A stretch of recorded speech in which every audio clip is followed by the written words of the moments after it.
Hello दोस्तों, आप सब सुन रहे हैं सोलमेट भाग 5 मेरे साथ।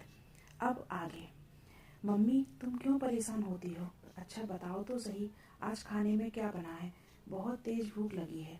अबीर ने रेखा का ध्यान समीर की बातों से हटाते हुए पूछा। सब कुछ तुम्हारी पसंद का बना है और तुम्हारी डाइट के हिसाब से बना है। आ जाओ तुम, मैं खाना लगाती हूँ, रेखा ने कहा और रसोई की तरफ बढ़ गई। मेरी माँ को बचा लेना भगवान जी, समीर बोला तो रेखा ने उसे घूर कर देखा।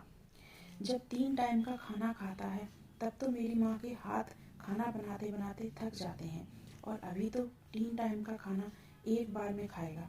चलो मम्मी, मैं मदद करता हूँ, समीर भी रसोई में आते हुए बोला और फिर रेखा की मदद करने लगा। अबीर वहीं जमीन पर बैठकर खाना खाने लगा। उसे देख रेखा के चेहरे पर सुकून आ गया।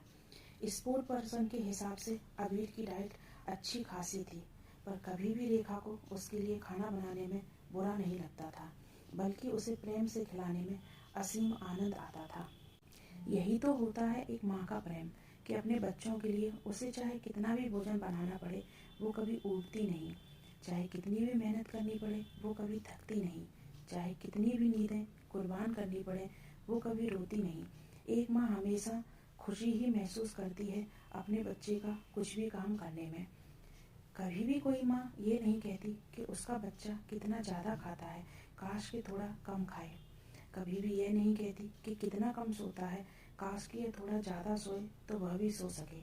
वह हर हाल में अपने बच्चों के लिए तैयार रहती है, हर कुछ करने के लिए, और यही रेखा के साथ था। वह अबीर और समीर के किसी काम से कभी परेशान नहीं होती थी। बचपन से ही हमेशा उनका बहुत ख्याल रखती थी।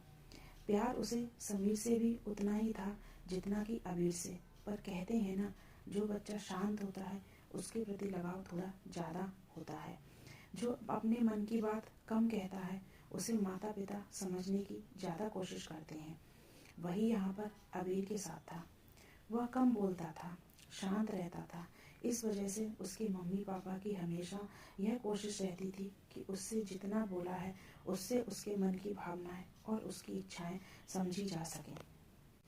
आ डकार की आवाज़ आई तो समीर मुस्कुरा उठा। चलो मम्मी, बच गई तुम आज। यह जो 2-4 रोटियां बची हैं, बस इससे हम लोग काम चला लेंगे।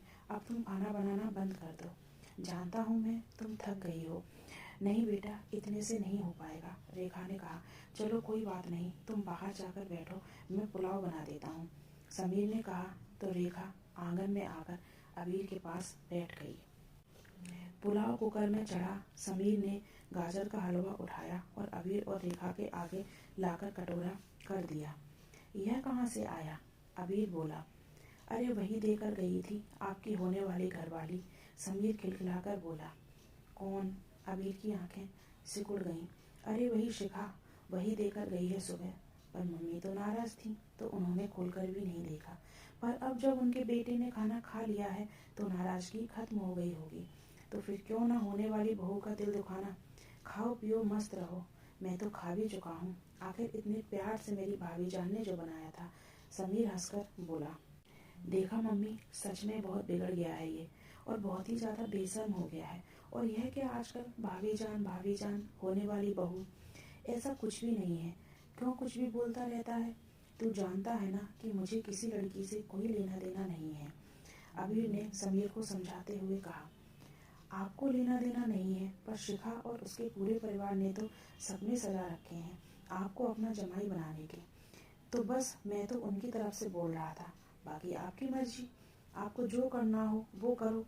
पर अगर इतनी प्यारी भाभी मिले जो रोज हलवा बना कर दे, कभी पूड़ी बना कर दे तो कभी समोसे बना कर दे, तो भाई मेरी तरफ से तो रिश्ते के लिए हाँ है। आखिर इतना अच्छा खाना बना लेती है वह भी इतनी मेहनती है, तो कम से कम उनके आने के बाद मेरी माँ को कुछ तो राहत मिलेगी, समीर ने कहा। अब अगर एक शब्द और बोला ना तो अभी यहीं पर उठाकर पटक दूंगा तुझे, समझा? ऐसा कुछ भी नहीं है, और ना ही अभी मेरे दिमाग में ऐसी कोई बात है, और तू भी प्लीज़ मेरे सामने ऐसी बात मत किया कर। अभी मेरा फोकस सिर्फ और सिर्फ मेरे स्पोर्ट्स पर है। एक बार देश के लिए खेलकर मेडल ले आऊँ, उसके बाद सोचेंगे ये सब, अबीर ने कहा। शिखा के बारे में ही ना? समीर फिर से उसकी फिरकी लेते हुए बोला, नहीं, और सच बताऊँ ना तो मेरा शिखा में कोई इंटरेस्ट ही नहीं है। इनफैक्ट अभी किसी लड़की में ही मेरा इंटरेस्ट नहीं है। जीतने तक मेरी गर्लफ्रेंड भी मेरी बॉक्सिंग है और मेरी वाइफ भी, अभी ने कहा और हलवा खिसका दिया। अरे भाई, लड़कियों में इंटरेस्ट नहीं है पर हलवे में तो इंटरेस्ट है, इसका क्यों निरादर कर रहे हो? समीर उसे हलवा वापस देते हुए बोला, जो मुझे मेरे मार्ग से हटाए उससे नफरत सी हो जाती है मुझे, फिर चाहे वो शिखा हो या उसका दिखावा लिए प्रेम को जताता ये हलवा। अभी ने एक नज़र हलवे को देखा और फिर रेखा को देखा। मम्मी, अब मैं सोने जा रहा हूँ, सुबह जल्दी उठकर स्पोर्ट्स एकेडमी जाऊँगा, थकान सी हो रही है और वैसे भी 24 घंटे बाद खाना खाया है तो बहुत ही ज़्यादा नींद आ रही है। अबीर ने कहा, ठीक है बेटा, आराम करो। अबीर रेखा बोली तो अबीर उठकर अपने कमरे में चला गया। रेखा ने मंदिर की तरफ देखा। भगवान जी मेरे बच्चे को खुश रखना और एक सुघड़ सलोनी लड़की को इसके जीवन में ले आना जो इसको हमेशा खुश रखे, हमेशा इसके साथ रहे, इसे खूब प्रेम दे। बड़ा ही भोला है मेरा बच्चा, अपने मन की बात कह ही नहीं पाता। रेखा ने कहा, हाँ मम्मी, भैया के लिए वाकई में शिखा ठीक नहीं है। भैया को तो एक अलग ही तरह की लड़की चाहिए जो कि उन्हें समझे, उनके हिसाब से चले और उनका दिल ना दुखाए। एक वो क्या कहते हैं मम्मी, एकदम परफेक्ट सोलमेट आनी चाहिए भैया की लाइफ में। समीर ने कहा तो रेखा के चेहरे पर भी मुस्कुराहट आ गई और उसने वापस से मंदिर में हाथ जोड़ लिए। तो मित्रों, आप सुन रहे थे सोलमेट मेरे साथ। अगर कहानी पसंद आ रही है तो मुझे ज़रूर बताएं, लाइक करना और सब्सक्राइब करना ना भूलें। धन्यवाद।